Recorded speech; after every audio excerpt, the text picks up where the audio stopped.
Last Friday, the U.S. Commerce Department announced a big hike on duties for Canadian softwood lumber. Canada's lumber industry having to deal with the pain of tariff on tariff. A 10% hike on an existing 35% tariff, plus a brand new 25% tax on finished wood products. A tremendous tariff on lumber and things as such, and yet we don't need their lumber. We have more lumber than they do. We don't need Canada's. The United States moved to expand pressure on Canada's softwood lumber sector through higher duties and broader tariff measures. At the same time, Canada refused to negotiate concessions tied to those measures and instead committed more than $1.2 billion in support for its forestry industry. The dispute now sits at the center of a larger conflict involving trade policy, housing costs, manufacturing, and access to one of North America's most important natural resources. President Trump signed a presidential proclamation imposing a 10% Section 232 national security tariff on all lumber imports into the United States. The proclamation directed the United States Trade Representative to pursue or continue negotiations to address the national security threat posed by wood product imports and provide an update on those negotiations by January 1st, 2026. It also directed the Commerce Secretary to implement an inclusion process to add additional wood products within the scope of Section 232 tariffs, expanding the universe of Canadian lumber products facing American duties, beyond what was already covered by existing countervailing and anti-dumping duty orders. January 1st came and went. No update has been made public, no agreement has been reached. And in April 2026, the Commerce Department hiked anti-dumping duties on Canadian softwood to approximately 34.5%, their highest combined rate in the modern history of the dispute. The softwood lumber dispute between Canada and the United States is not a recent development. It began in 1982. That year, the American lumber industry petitioned the U.S. Department of Commerce to investigate whether Canadian softwood lumber producers were receiving government subsidies that allowed them to undercut American prices.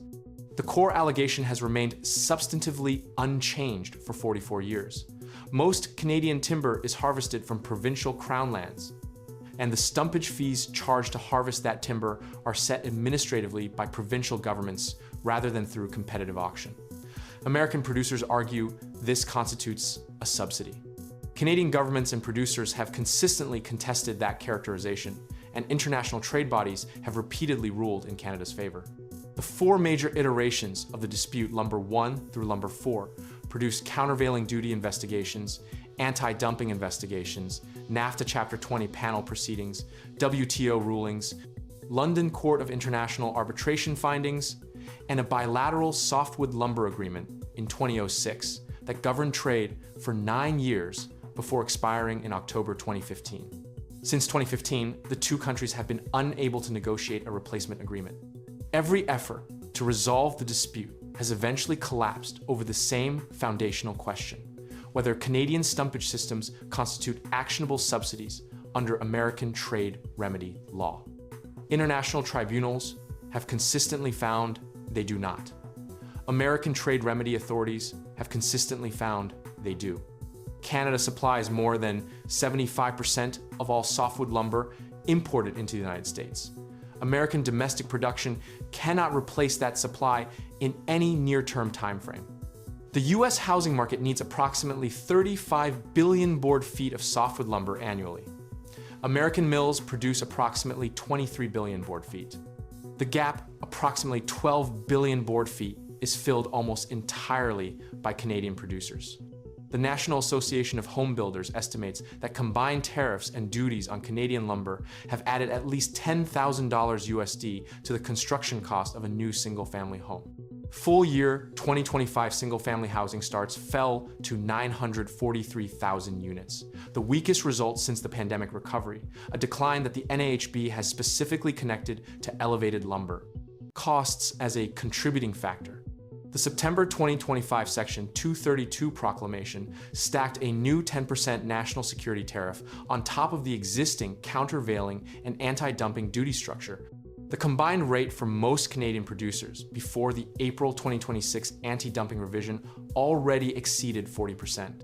After the revision, the combined rate sits at approximately 34.5% for most producers, a reduction in the pure anti-dumping component, but still the highest combined rate Canada's softwood lumber industry has faced in the post-2015 era, and still supplemented by the 10% Section 232 tariff that the presidential proclamation added, and that does not come down with the anti-dumping revision. Canada's response to the September 2025 escalation arrived on August 5th, 2025, before the Section 232 proclamation was even signed, when Carney announced the full $1.2 billion support package from inside the Gorman Brothers lumber mill in West Kelowna, British Columbia.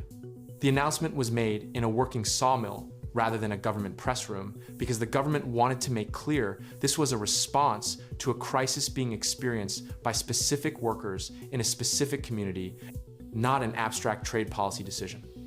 The package included $700 million in loan guarantees to help forestry companies access financing to restructure operations, and $500 million in grants and contributions to support product development and market diversification away from the American market.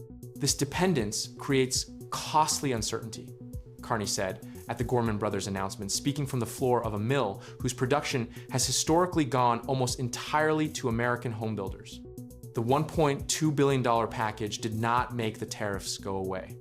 It bought the industry time and financial capacity to survive the tariff period long enough to build export relationships in Europe, the Middle East, and Asia that did not exist at scale before the trade conflict forced the diversification. The British Columbia government has its own parallel engagement with the US on softwood lumber, maintaining active tracking of the dispute's legal proceedings, the status of US countervailing and anti-dumping investigations, and the bilateral negotiation framework that has been operating since 2015 without producing an agreement. British Columbia accounts for approximately 40% of all Canadian softwood lumber exported to the United States, the province with the single highest concentration of exposure to whatever the final April 2026 determination and any subsequent Section 232 adjustments produce.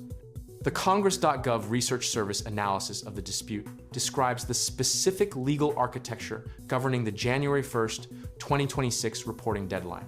The USTR's obligation to report on negotiations by that date is a procedural requirement of the September 2025 proclamation. But the proclamation does not specify what outcome the negotiations must achieve, only that the USTR must update the president on their status. No publicly released report has appeared. No update on the state of negotiations has been issued. The tariffs continue operating at their current levels, while negotiations, whose status is unknown, continue at a pace that has not moved either party visibly closer to resolution in the 4 months since the deadline passed. The fundamental trade structure the dispute operates within has not changed. The United States cannot supply its own lumber demand. Canada supplies the gap.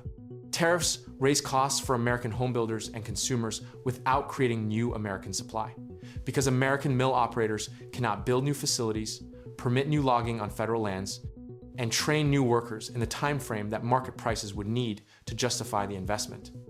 Every percentage point of anti-dumping or countervailing duty imposed on Canadian lumber adds cost to an American housing market already at a historic affordability crisis. And the Commerce Department added approximately 20 percentage points of combined rate between 2024 and 2026.